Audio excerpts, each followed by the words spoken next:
Hello दोस्तों, आइए सुनते हैं अगहन मास की पुरुषोत्तम मास कहते हैं। उस मास की कमला एकादशी होती है, उसका विधान और उसकी कथा। श्री युधिष्ठिर जी ने भगवान श्री कृष्ण से पूछा, जब मैं विष्णु भगवान के व्रतों में उत्तम व्रत का जो सब पापों को हर लेने वाला तथा व्रती मनुष्यों को मनवांछित फल देने वाला हो, वह श्रवण करना चाहता हूँ। हे जनार्दन, आप कहें पुरुषोत्तम मास की एकादशी की कथा कहिए, उसका क्या फल है और उसमें किस देवता का पूजन किया जाता है। प्रभु, किसका दान का पुण्य क्या है, मनुष्यों को क्या करना चाहिए, उस समय कैसा स्नान किया जाता है, किस मंत्र का जाप होता है, कैसी पूजन विधि बताई गई है। पुरुषोत्तम मास में किस अन्न का भोजन उत्तम होता है। भगवान श्री कृष्ण बोले, राजेंद्र, अधिक मास में आने वाले पर जो एकादशी होती है वह कमला एकादशी है।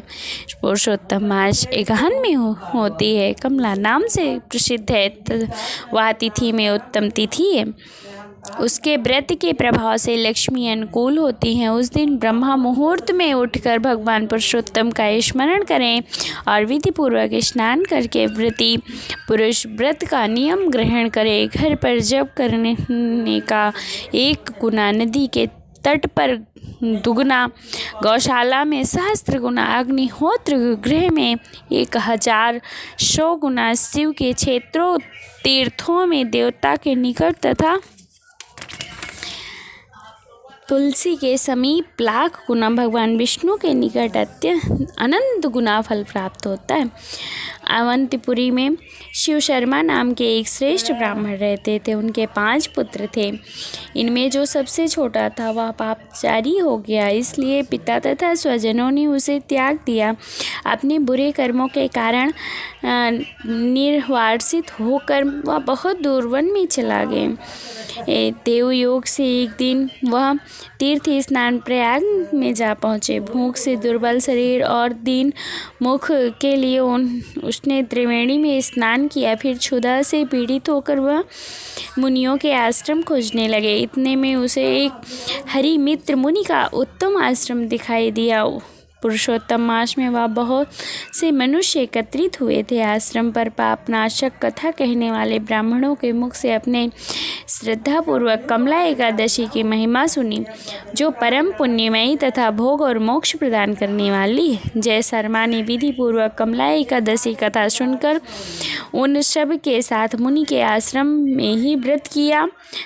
जब आधी रात हुई तो भगवती लक्ष्मी उसके पास आकर बोली, ब्राह्मण, इस समय कमला एकादशी के व्रत के प्रभाव से मैं तुम पर बहुत प्रसन्न हूँ और देवाधिदेव श्री हरि की आज्ञा पाकर वैकुंठ धाम से आई हूँ। मैं तुम्हें वर दूंगी।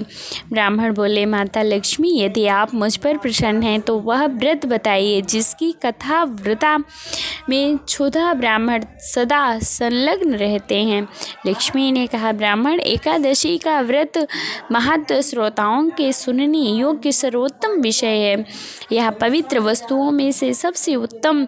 इससे दुख, स्वप्न नाश तथा पुण्य की प्राप्ति होती है, अतः इसका यत्न पूर्वक श्रवण करना चाहिए। उत्तम पुरुष श्रद्धा से युक्त होकर एक के आधे श्लोक का पाठ करने से भी करोड़ों महापातकों से तत्काल मुक्त हो जाता है। जैसे मासों में पुरुषोत्तम मास, पक्षियों में गरुड़, नदियों में गंगा जल श्रेष्ठ है, उसी प्रकार तिथियों में द्वादशी तिथि उत्तम है।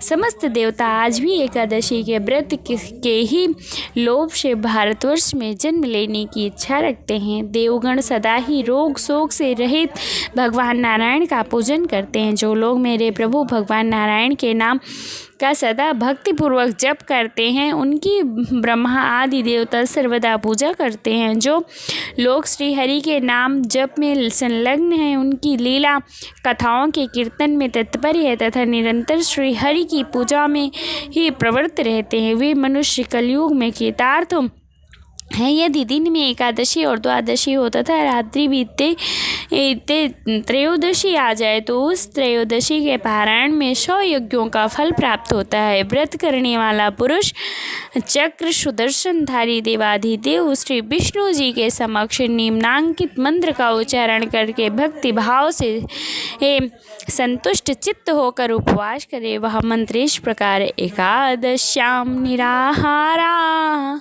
स्तत्वाहं परेहनि भोक्ष्यामि पुंडरीकाक्षै शरणं मे भवो अच्युतम।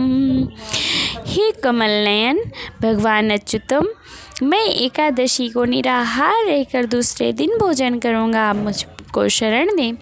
तत्पश्चात व्रत करने वाला मनुष्य मन और इंद्रादि को वश में करके गीत वाद्य नृत्य और पुराण पाठ आदि के द्वारा रात्रि में भगवान के समक्ष जागरण करें। फिर द्वादशी के दिन उठकर स्नान के पश्चात जितेंद्रिय भाव से विधि पूर्वक श्री विष्णु जी की पूजा करें। एकादशी को पंचामृत से जनार्दन को नहलाकर द्वादशी को केवल दूध में स्नान करने से श्री हरि का सायुज्य प्राप्त होता है। पूजा करके भगवान से इस प्रकार प्रार्थना करें कि हे केशव, मैं अज्ञान रूपी रतौंधी से अंधा हो गया हूँ। आप इस व्रत से प्रसन्न हो और प्रसन्न होकर मुझे ज्ञान दृष्टि प्रदान करें। इस प्रकार देवताओं के स्वामी देवाधिदेव भगवान गदाधर के निवेदन करके भक्तिपूर्वक ब्राह्मणों को भोजन कराएं तथा उन्हें दक्षिणा दें। उसके पश्चात भगवान नारायण के शरणागत होकर बलि द्वेव से विधि पूर्वक पंच महायज्ञों का अनुष्ठान करके स्वयं मौन हो अपने बंधुओं के साथ भोजन करें। इस प्रकार से जो शुद्ध भाव से पुण्यमय एकादशी का व्रत करता है वह पुनर्निर्मित से रहित पाप रहित हो जाता है और वैकुंठ धाम को प्राप्त करता है। बोलिए श्री कृष्ण कन्हैया लाल की जय। भगवान श्री कृष्ण कहते हैं, राजन, ऐसा कहकर लक्ष्मी देव उस ब्राह्मण को वरदान दे अंतर ध्यान हो गई। फिर वह ब्राह्मण भी धनी होकर पिता के घर पर आ गया। इस प्रकार जो कमला एकादशी का उत्तम व्रत करता है तथा एकादशी के दिन उसका महत्व सुनता है वह सब पापों से मुक्त हो जाता है। युधिष्ठिर बोले, जनार्दन, आप पाप नाशक और पुण्य दान देने वाली एकादशी का महत्व पुनः वर्णन कीजिए, जिसे इस श्लोक में करके मनुष्य परम पद को प्राप्त होता है। श्री कृष्ण कहने लगे,